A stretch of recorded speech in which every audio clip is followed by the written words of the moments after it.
Yeah, welcome back to Think Tech. I'm Jay Fidell, and this is America Finding Its Way. And we have with us today, we have cranky old man, Winston Welch. We have Cynthia Sinclair, and we have Tim Apicella, whose birthday was yesterday. I'm sorry I said that. And Stephanie Dalton, who joins us from Washington, D.C. So let's talk about the commission. You know, I thought for a moment there was a ray of hope that the House would pass it, and even 35 Republicans would get on board and agree to have a commission. But that apparently hasn't happened in the Senate, and so we still have a little way to go to get to a commission. But I'd like to talk about what the commission means here. Let me just try to provoke you a little bit by saying that we're at another tipping point. We have a Congress essentially that may not want to know what happened on January 6th. We have Republicans under McConnell and McCarthy who apparently don't want to know.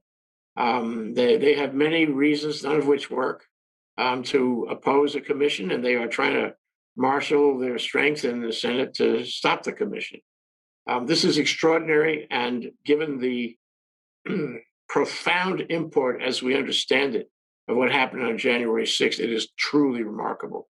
So I guess let's begin with you, Tim. First of all, what's been going on?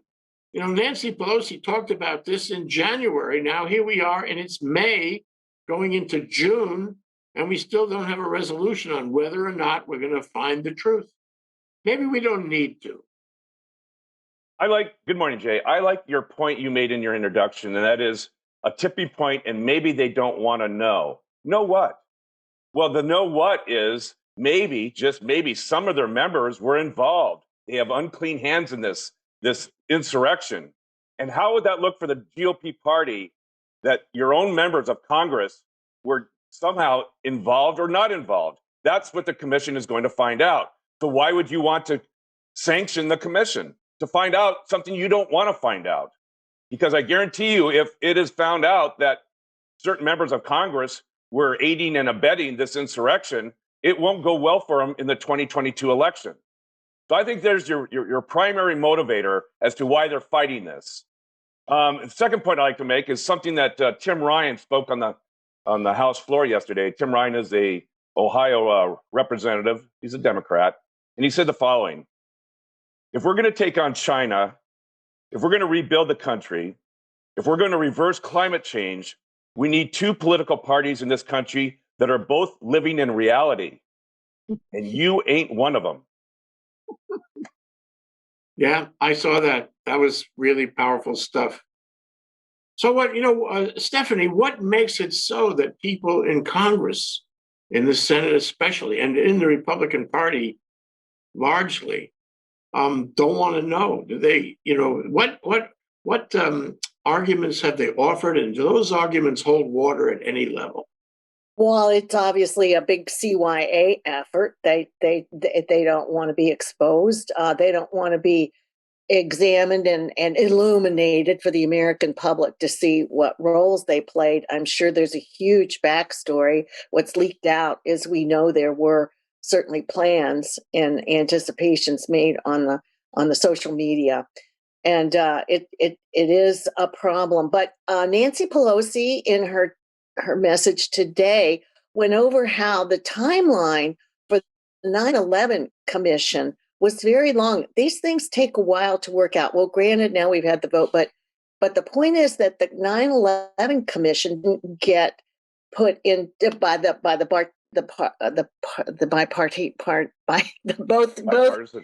bipartisan effort didn't happen for maybe 11 months until they got started. And so they actually started with a select committee, I guess, in the House. So she did point out that it's a long process. She understands that, and she is very patient about that, because the important thing is to get it done, not to get it done on schedule. So I don't know what that says about scheduling these votes, for today, or what the next steps are for them to re-examine it. But it just seems that at some point something has to break this, because we're getting more and more pinched into this do nothing situation while the only show in town is the audit in Arizona, which is totally unnecessary and flawed and faulted and wrong, fraud, and that Donald Trump is going to run again. I mean, something has got to break. So I'm hoping that, as I mentioned the last time we talked about this, is we've got this slow Hawaiian volcano lava in the background making its way, into the ocean, and that maybe in the background there's much going on. Of course, we're not privy to, and I'm hoping and praying for that, because this is not looking good at this point. Oh, and Winston, Stephanie mentioned Donald Trump, who, more and more it sounds like he's coming back for a run in 2024. To me, the big lie is it's big, but it's not nearly as big as the other big lie, which was that he was a decent president. Some people still feel today that he was. Some people even say, and this is really institutional material. Some people say he was the best president, even today, that he should get the Nobel Peace Prize and all that stuff. And so, that's part of their smaller big lie, which is that he won the election. I think the biggest lie of all is that he was a decent president and that he should not have been impeached. That's a huge, big lie. But how much has he got to do with this? How much leadership is he exercising behind the scenes through McCarthy, through McConnell, in order to have these GOP senators especially work so hard to avoid having a truth commission? It's a sad state of affairs, I'll tell you that. Whether Donald Trump says anything or not, he has unleashed that it's whatever it is inside of every human that we all have, an ability just to say or do anything that we want to do, regardless of how it affects other people. And that's what we're seeing is also this whole distortion of truth and reality and not caring and getting away with it. And so there's something that's, I think, on some primal level, very appealing about that. Just, I'm going to go in the store and throw all the things on the floor and scream and cry, and there's no consequences. And, everybody's got an inner toddler that just wants to rampage, but that's what civilized people do. And especially in our leaders, we look to them for a higher example, a better example, an elegant example. I think we've seen Joe Biden become the president of the United States. He's not Joe Biden exactly anymore. He is, but of course he's the president. He's assumed this mantle of authority and respect and wisdom and has risen to the challenge of leading us by example, his personal example, his professional example, just his demeanor. But Winston, you're talking out of a bubble. I mean, what about those guys in Congress who are saying, January 6th didn't happen? Maybe it was a boys will be boys and girls will be girls. They were only having a vacation that day. That is so hard to reconcile with reality, and especially when you have someone like Mitch McConnell, where his own wife is being degraded by Donald Trump, who was, by the way, Donald Trump's Secretary of Transportation, and saying she's got ties to China and whatever.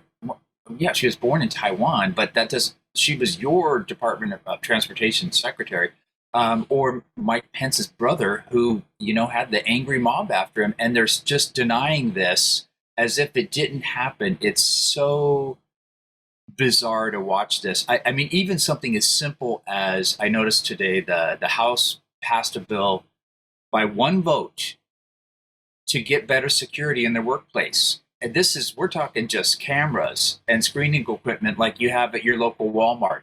That's all we're looking for. And cameras in these representatives' home offices, things like that, as well as body cams and trauma counseling for the janitors and people whose workplace was stormed. This is like a workplace violence prevention issue, and they barely voted for that. I don't understand the alternate reality thing, Jay. I think we really need to get a mass psychologist on here that can help us deconstruct what's actually happening here still after all the evidence has been presented. But I think it's probably because people aren't watching this show, they're watching their siloed shows, and whatever that message is that they're being told is what they're believing. And to give up that belief requires you to give up 4 years of going down that path and saying, you know what, I was wrong. And that's Well, hard they're to do. not doing that. They're not No. doing that. They're Nobody I know reinforcing is doing that. It's So, getting worse. Cynthia, Winston talked about that bill that allows for over $1 billion for security in the Capitol building. And it reminds me of the movie that Tim and I are making, where one of the scientists said, if you want to deal with climate change, adaptation is not the solution. Adaptation is where you get beat up, and so in response to that, you put a helmet on, and at the end of the day, you still get beat up. And the helmet is adaptation, but it's not a solution. And putting in $1 billion for security sounds like a helmet to me. There are fundamental flaws in the way Congress works. There are fundamental flaws in the way the government works and how the people engage with the government. What do you think about that 1 point some odd billion dollars? Is that the right answer? Is that useful? What is the House telling us? And will it pass in the Senate? Well, I can't do anything from the Senate or Mitch McConnell. He lies regularly, says one thing and then does another. So I don't know what will happen. But yes, I think it is justified. I have felt very indebted to all of the Capitol policemen because those guys saved democracy. Had that mob been able to get away with what it was trying to do, we would be stuck in an autocratic system right now with the liar in chief still in charge. And that terrifies me. So anything that's going to help those guys, embolden them, get more stuff, right? It doesn't solve the problem, no, but it sure does help. Okay, so back to our subject for today and this commission. One of the things that is so striking to me, and when you asked a question about how it's taking so long, they started talking about it in February and now it's May. Well, during that talking period, the Republicans have been saying, well, I want this. Well, I'll agree to it if you do this. And so every single thing the Republicans asked for, they got. And still they're going to vote against it. Now that's it's all about the lies. It's all about the let's make it go longer. Let's make us look like we're really good people. When in reality, we're sleazy liars. And I hate that part. It really bothers me. Well, what about the sleazy delayers? Because we know the public loses interest. It's 4 months now. The public is not as excited, certainly, as they were on January 7th. And so if we can delay this sucker and have a false negotiation, then public interest will diminish. Don't you think that's part of the strategy? I think that's exactly what's happening. I think was Trump's whole game. Delay until everybody's looking at something else by now. And so I absolutely agree with you. I think it is intentional. I don't think they're actually coming forward to say, we really want to try. Let's see what we can do. They don't really mean that. They just want to delay, like you said. Yeah. Jay, can I jump in? Yeah, please. Once again, the Democrats, they lose their way. Their vertebrae are soft as gelatin. Why can't they learn how to deal with the GOP the way the GOP deals with the Democrats? And that is to say, with a firm spine. If the commission doesn't get approved in the Senate, who cares? Guess what? There was something called the Benghazi House Select Committee investigation. It went on for 2 years, cost millions of dollars, was politically advantageous to the GOP to conduct it. And there's nothing to say that can't happen again with the 1/6 House Select investigation. We don't need a full commission. We don't need permission from the GOP to dig and find the truth. And unfortunately, the Democrats don't understand these things. Well, When are they going to wake up? I think they do understand, Tim. And I know that Nancy has already talked about getting her own, House commission thing going, not the bipartisan one. We'll And start doing it now. Well, that's what I say. But I think what's going on here, and I think they do it too long as far as the Democrats go, is that they want to be they want to have that bipartisan thing, but they wait too long and they give GOP way too much. Well, why My was point, Nancy exactly. hesitant? That's my point, Cynthia. Thank you. I think the biggest thing don't want to become the very thing they despise. If they meet the GOP with GOP tactics, they're being GOP. You know what I mean? Yeah, well, Cynthia, I think the public appreciates that nuance. I don't. Well, Joe Manchin will.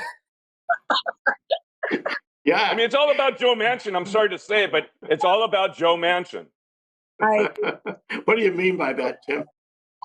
Joe Manchin is, I got to have the GOP side by side on everything we decide, and if we don't, I'm not going to play with the Democrats. I'll vote with the GOP. So it's all about placating. It's about placating one particular senator from West Virginia. Okay, well, let's talk about, hypothetically, a commission, okay? And either the commission is a select committee in the House, which I think it can and should wind up. The Senate doesn't want to do this, fine, let's do it anyway. Or, possibly, it's a long shot, but possibly it's both houses, and they have this big commission. Tim, what is going to happen in that commission? They're going to call witnesses. They'll have their staff do research. They'll get the files. Probably they get the files from the FBI and other prosecutorial authorities, and they'll find a lot of information on day one. But then it'll become a public spectacular, won't it? So my question to you is, and the GOP would like to make it a public spectacular. They will come and oppose on the rules and the procedures, on the people. There'll be kinds don't of forget the personal ad subpoena. hominem. It's the subpoenas they're going to fight tooth and nail. We both get them. They both get subpoena power. That's what I read anyway. They're going to so fight the it question- anyway.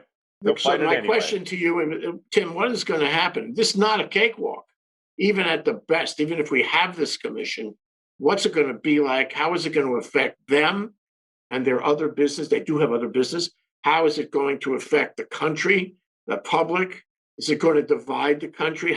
And somebody alluded a little while ago, I think it was you, how is it going to affect the election in 2022 and 2024? So let's assume, come with me for a little trip.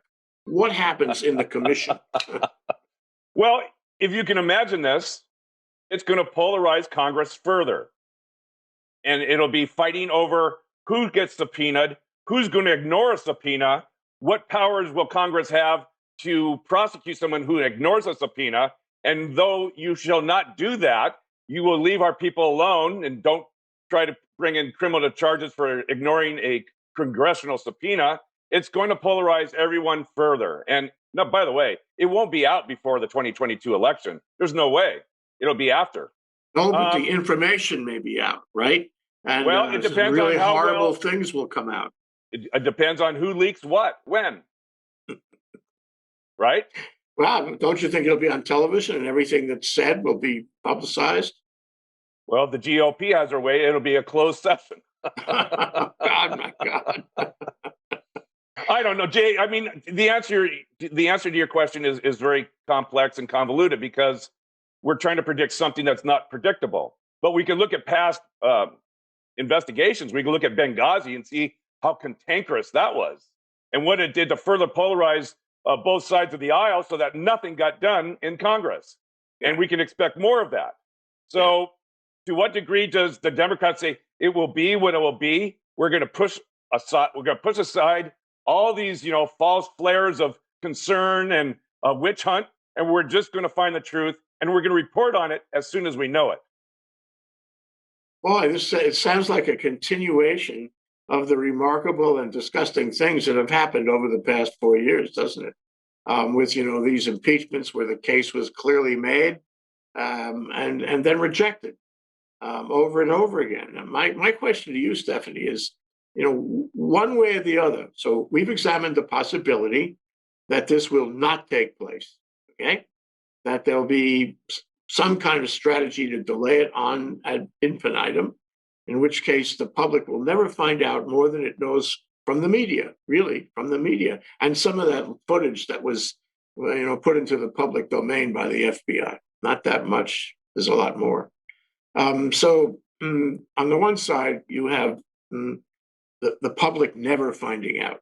On the other side, you have the circus, which, as Tim said, and I certainly agree, it will be very divisive.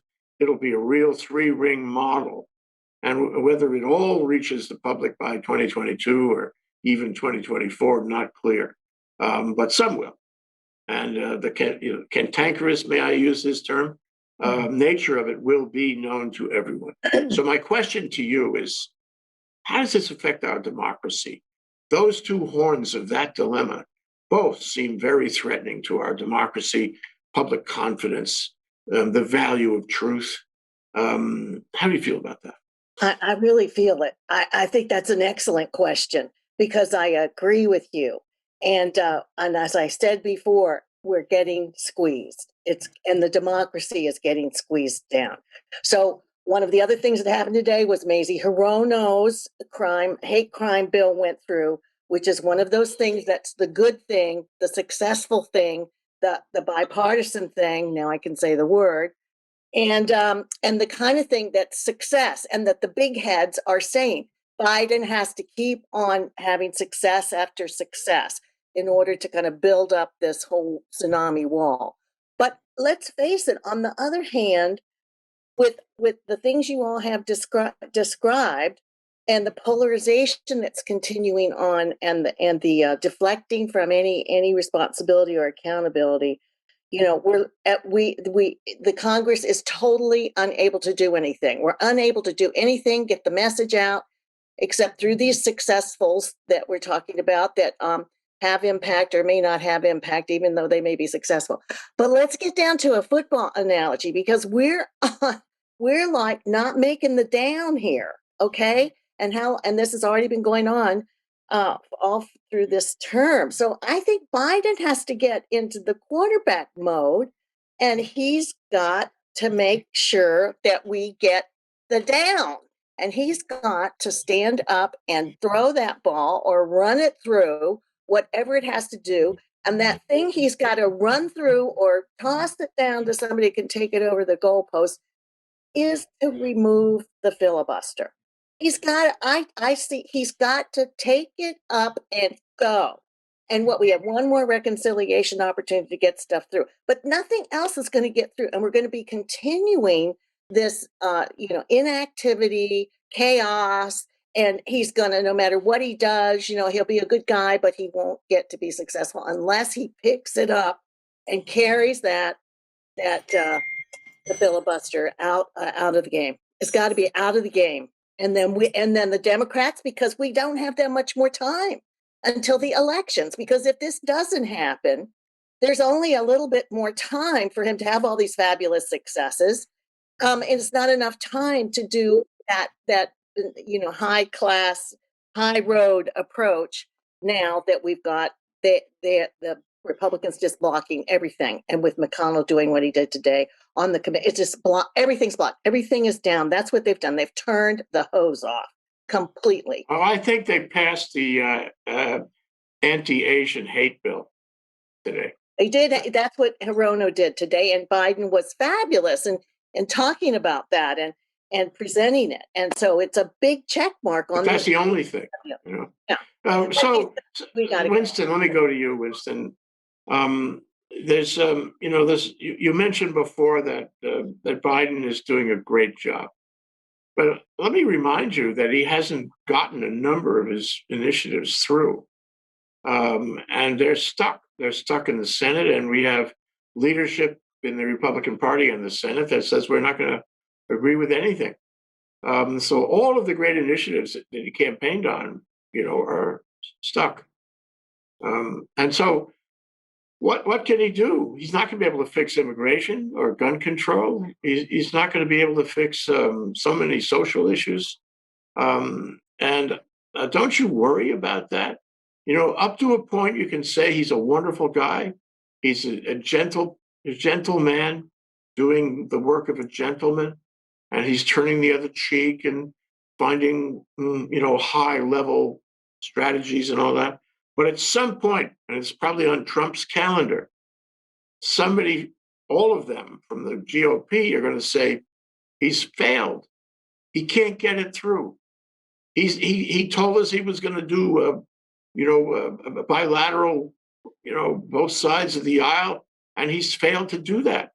And we have to treat him as a failed president. I don't know when that day is, July or August or September, somewhere on the way to the campaigns in 2022. I guarantee they're going to turn that around on him. I mean, aren't you worried about that? Yeah. No, it's nonsense. It doesn't really matter what people of an alternative facts reality want to blather on about. They're the ones that are. It's not alternative facts when you say that he hasn't gotten his programs through. He may not be. He is trying as best as he can to do what he promised, which was working across the aisle. But that assumes that you have a good faith partner. Soon enough, and Tim's right about Joe Manchin. Soon enough, Joe Manchin is going to have to man up, and he's going to have to say, I really wanted the Republicans here, but they actually are obstructing absolutely everything for the sake of obstructing it, not on any principle at all whatsoever.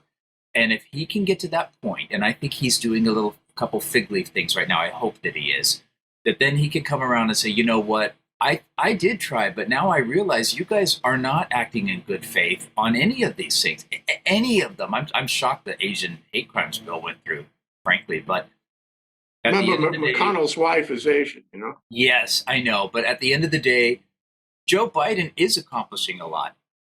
The things you just said, he is a gentleman, and he is doing things in a gentlemanly manner. It only lasts so long, doesn't it? No, because compared to the chaos and distraction and hate and anger that we had for the last 4 years, he is the president of the United States. And we're sleeping at night. We're not worried he's going to launch some missiles or what he's tweeting. Are you sleeping at night with all of these lies going on? And the lies were already to there. Address any national initiative? We have a turnaround government right now. People are going to start getting $300 a month for having a kid to like next week. He's implemented a huge number of changes, of policy changes, of executive orders. He's doing all that he can behind the scenes quietly. And then in front of the American public, look, you don't have to wear a mask outside in many states right now. I think that was the best idea. I would have kept the mandate, but he is making progress in our nation simply leading by calm example, because that's okay, let me go to Cynthia. Cynthia, you sleeping well at night over the future of our democracy? No, sorry, I'm not, because there's accountability for what has happened before. There's not accountability for the lies and the grift and the corruption. Then no, I don't. I think we're just going to go right down the same road again. We are even more so at risk to it now because, like you said the other day, they've learned from their mistakes. They're going to get better at it this time. Now, Trump was just a terrible example because he's such an idiot. He's brilliant in the con, but he's an idiot in every other sense. And so, he couldn't get away with it. But look how close he came. It was the Capitol cops that saved us from where he was going with that, and would have succeeded had it not been for the fact that they stopped those guys and that they didn't hang Mike Pence or, get a hold of Nancy Pelosi when they were looking for her. So yeah, that could happen again in 2022 or 2024. And be interesting, even if we spend $1 billion on security at the Capitol, the other side is preparing, I think. Let me go to the last comments. Okay, let's go ahead, Cynthia. Yeah, and I'll finish. This can be my last comment because I know we're getting out of time. So, this is a quote from Chuck Schumer. Okay. Okay, good. Regards to the commission that we've been talking about today, right? And it says an independent commission can be the antidote to the poisonous mysteries that continue to spread about January 6th. And that is what our founding fathers believed in. The American people will see for themselves whether our Republican friends stand on the side of truth or on the side of Donald Trump's big lie. And that was what I went through this whole time, and why I still don't sleep at night. Because my friends still say, from the South, still say to me, well, we got judges, and look, we're probably going to get the anti-abortion law through. And I think, so you're telling me you're willing to compromise all of your integrity to get what you want. What does that say about you? That's what does it say about the country, Winston? What are your last thoughts here? You know what? Our nation has been so beaten and battered and bruised for these last 4 years. Am I convinced we're going to come out of it okay? Not necessarily. We've all got to rededicate ourselves to this proposition of this great nation. Is Joe Biden a part of the answer? Yes. Are people that are buying the big lie right now part of the answer? Yes. But we have to reach them. And I think by calm example, I'm putting my money on Joe Biden, because what's the alternative? We don't have an alternative. And that's where we got to go, is with, his approval ratings are saying he's getting through to the masses, and slowly and surely that will happen over time. We got to marginalize the lying and the trauma that we've had these last few years, so that we can move forward together as a nation and a people and a civilization. Stephanie, do we have time? Do we have time for this commission? Do we have time to get the Republican Party to recognize these things and get back on the Democratic bandwagon? Do we have time before the elections? Do we have time to save ourselves before the country dissolves? Do we have time? No, because the walls are closing in already. We're there. And I think that Joe Biden has got to have his come to Jesus moment with Manchin and sit down and talk this thing through. And if that doesn't work, as I said before, he's got to pick up the ball and roll right over him to get rid of that technique, and then start pushing it through. He's got to get all those things like that, the bill that's going to save our votes. And otherwise, it's going to be a disaster in the next election, because they've already got their legislation in to put the votes in the places where they want them. So he's going to have to start thinking about his short time, Jay, as you say. There's very little time left, and he's got to get heavy duty. It's rock and roll now, or we're done. I only wish that Broadway was functioning. Maybe it's going to come back. Maybe the theaters are going to come back so they can do a musical on this. That's what we need, a musical. We won't be able to. Randy Rainbow is not enough. Okay, Tim, you have the closing remarks now. Okay, thank you, Jay. We really don't need a commission to know what the truth is. We all saw the truth on January the 6th. We all saw it, no matter what party you were from and wish to filter it, but we all saw it. And if our eyes wasn't good enough, then look at the eyes of Lindsey Graham, Mitch McConnell, Kevin McCarthy, because the next day they all denounced it. They all recognized who was responsible for the insurrection, and they all placed blame where it was supposed to be placed, on the shoulders of Donald Trump. What more do we need to know? Now, the FBI is doing its investigation still. Does the investigation need a truth commission, a January 6th commission to know who to charge for involvement in this insurrection? No, they don't need that. So we may not see charges from the FBI, but I guarantee you what we should get at least is those who are involved should be censored. Plain and simple. So if whether the Senate approves this commission or not, the House needs to go ahead with a select committee and far be it, leak it as they discover it. And if the GOP is worried about this commission being weaponized for the 2022 election, it's going to be far worse if we don't have this commission, because the report will be kept under wraps. If it goes to a House Select Committee, I guarantee you'll see it on MSNBC, CNN, but not on Fox. There you go. Yeah. Stephanie, I interrupted you, and I feel bad about that. Can you finish your thought? Oh, no, I certainly agree with Tim. I meant to say that also, as you did ask that question earlier about, do we need this? And the fact of the matter is, if it gets down to it, and we don't need it. We know what happened, and we've got it on tape.